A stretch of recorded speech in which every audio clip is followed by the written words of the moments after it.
You ready to let the dogs out? What? Do what? From the All Indiana Podcast Network. Join Pet Pals TV's Patty Spitler as we celebrate our furry friends. Cats, dogs, and all the critters in your family. Celebrate the bond between pets and people and meet Hoosier heroes saving four-legged lives. I love it. Good. I'm glad. It's the Positively Patty Podcast. I can't wait anymore. Me neither. Now, your host, here's Wish TV contributor Patty Spitler.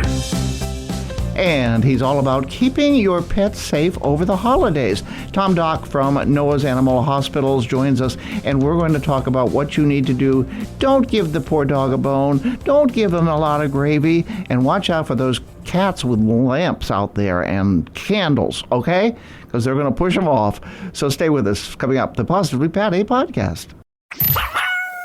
Your day moves fast. Your news should too.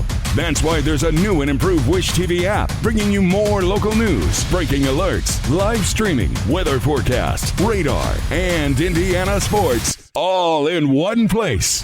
Customize your news feed to see the stories that matter most to you and get the information you need when you need it. Download the new and improved Wish TV app today on iOS or Android and take News 8 with you everywhere. It's the Positively Patty Podcast, and today our friend, our expert, turn to him for advice and help. A lot of times, Tom Dock is the Director of Communications at all of the Noah's Animal Hospitals all around Indiana and in Chicago too, right? We do have a location in Chicago, Noah's Animal Hospital of Wheaton, so a nice little suburb in DuPage County. Very nice. If you're in that area and hearing that podcast, stop by, tell Dr. Murphy and Dr. Olick I said hi. Okay. He's everywhere. Busy man, but thought he'd take a little time and talk to us today about the holidays, and you know what that means. There's lots of food out there. There's lots of distractions. There's some things that pets shouldn't get into. So let's go over some of those today. First off, give a poor dog a bone. No, not if it is a cooked bone, correct? Correct. And even natural uncooked bones, I'm a little leery of. Okay, first of all, we see obstruction. So they get caught, bones don't digest well. Ouch. Yeah, they're going to get caught, and then you've got a foreign body surgery in the middle of a holiday, and you're visiting your pet in the ER. So not fun. Bones tend to break teeth, okay? I hear this all the time. In fact, I was just teaching it earlier today. But wild animals, they chew on bones. Well, they're chewing on bones that still have ligaments and tendons and bone marrow still attached. That's helping the teeth. But when they bite down on it, they're going to break a tooth. And we see that far, far too often. So honestly, you know, you can give the bone if it still has meat and stuff attached, but then take it away. Don't let the dog have it for the whole day. Yeah, but better safe than sorry. Right. I mean, why take a chance? Right. Okay, and also if it's a wild animal, I mean, they can't go to the vet. You can't see them. Well, we want to take care of ours. Right, and they have fractured teeth, and they live a lot less longer than our domesticated animals. True. Now, we have, all those wonderful decorations. There's all kinds of things. There's balloons. There's that sparkly stuff. And they got tinsel. Lights, tinsel. Oh, tinsel. It can be a mess. So, especially cats are attracted to the trees. What do we do about that? So there's a lot of different things. One, if you've got a kitty cat, using garland or tinsel is probably not a good idea. Right. That shininess, the motion that it does when it gets in an air current reminds them of their prey, and they're going to go after it. Then you get what's called a linear foreign body. And what that means is one piece of the tinsel, one end of it, is attached somewhere in the GI tract, and the GI tract, the intestines, start making accordion on each other, and that's going to cause them to die, again, and it's expensive surgery.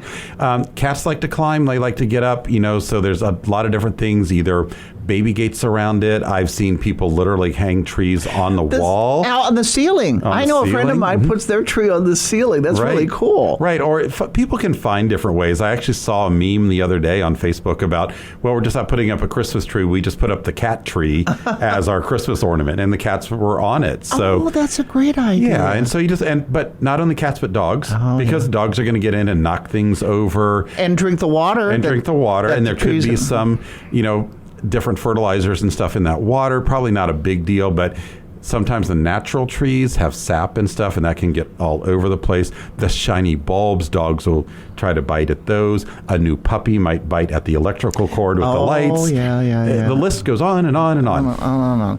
And then there's the people. I mean, you have friends and relatives visiting, and they might frighten your dog, or you certainly, well, the cat will just leave. Right. But probably put them in an area and shut the door. Would that be better? Well, I think it's going to depend on each individual pet, obviously. Some dogs, I've got a couple of my Mastiffs that don't really want to socialize, so they're going to be put away.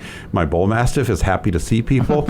Here's the bigger thing, is tell your guest, okay, Kratos can have one piece of meat.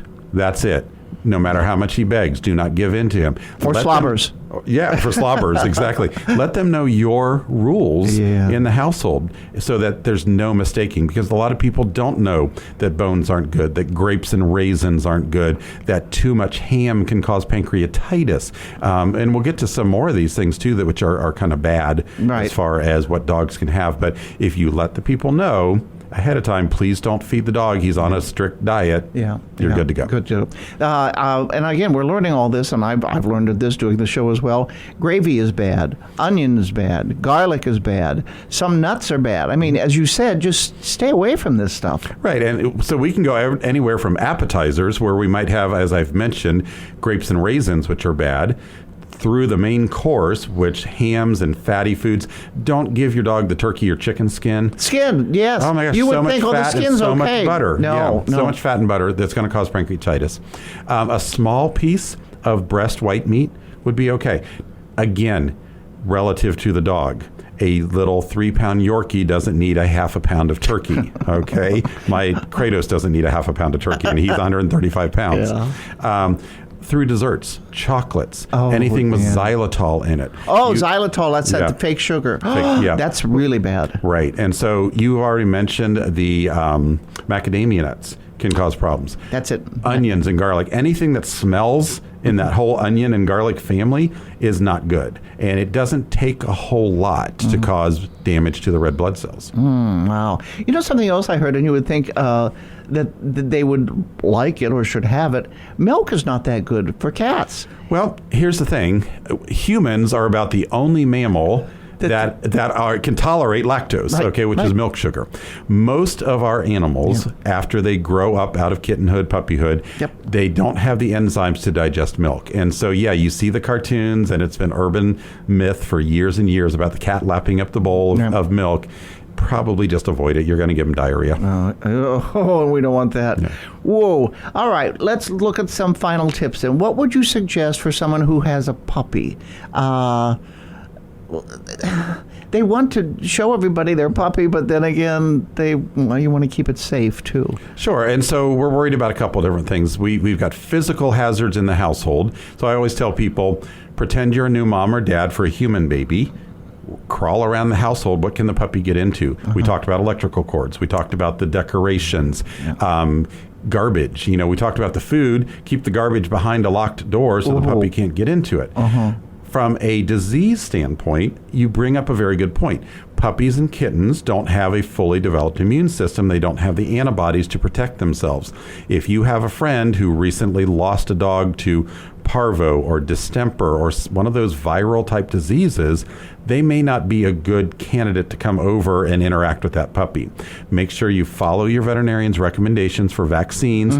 Go through the whole series, okay? Don't just get the one shot and say that they're done. You want to go, at 6, 9, 12, 16. Some veterinarians are even going to say 19 or 20 weeks, depending on your breed, to see that we get fully immune from those vaccines. I just thought of one other thing that could be a potential hazard: candles.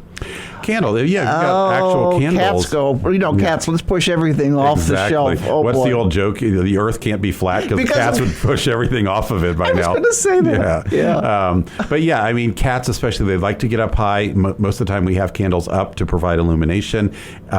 They could singe their fur, singe their whiskers, but of course, they knock them off. And we see pets do cause quite a few, like tens of thousands of house fires in this country every year. Yeah, so it's not just for the animals, it's for everybody. Right. Well, thank you for all that you do and you share. And someone wants to get a hold of Tom Doc. How do they grab you? I think the best thing to do is go to petpalstv.com. I don't know what the actual link is. It might be Ask Tom. Yes. Or Your Pet's Health. Is it Keep Ask Tom? calm and ask Tom. Right. There it is. And we get, I don't know, I probably get several emails every week. It's not good. overwhelming, but I enjoy it because I have people who asking me, this is what my dog is doing. This is what my cat is doing. What can I do? And of course, I'm going to say, go to your veterinarian, but I can provide a little bit of watch for this, that, and the other thing. And this is when it becomes urgent versus not so urgent. Okay. Insight and your heart's in the right place. And your mind's in the right place, too. You've got all those things you're learning, by golly. I know. I'm loving. I've started the Masters in Animal Nutrition. I love it is so fun. I didn't realize so many things about cows not having so many teeth, and how many teeth rabbits and rats have. And it's kind of crazy when I wanted to just do dogs and cats, but it's good learning for me. Wow, good for you. Thanks. I love that you keep growing and keep sharing what your knowledge is, and that helps all of us. So, Tom Doc, Noah's Animal Hospital, as he said, you can get a hold of him. Also, you can find him on PetPalsTV.com, and he's on, at least once a month on Pet Pals TV, and you can see him also at Wish TV. He's on Lifestyle Live, and you don't have any time at home, do you? Just enough to feed the dogs. You're just wonderful. All right, that's it. That's the Positively Patty podcast. Stay safe over the holidays because we want to see you again next year. Take care. Discover more pet-friendly stories at PetPalsTV.com and stay with Wish TV online at WishTV.com and when you follow Wish TV on Facebook. Be sure to like and subscribe to this podcast and discover more great podcasts from the All Indiana Podcast Network now at AllIndianaPodcastNetwork.com.